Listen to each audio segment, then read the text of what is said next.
I'm Jamila Harris, your Create Income Coach, with your Wednesday Money Words of Wisdom.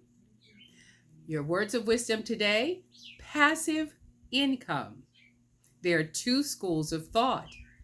Real estate investments create passive income. Also, investments in notes payable, stock market, bonds, other types of investment articles. So there are two schools of thought.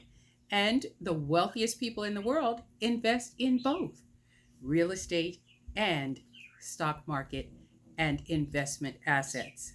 So, passive income is another vital part of your cash flow mix.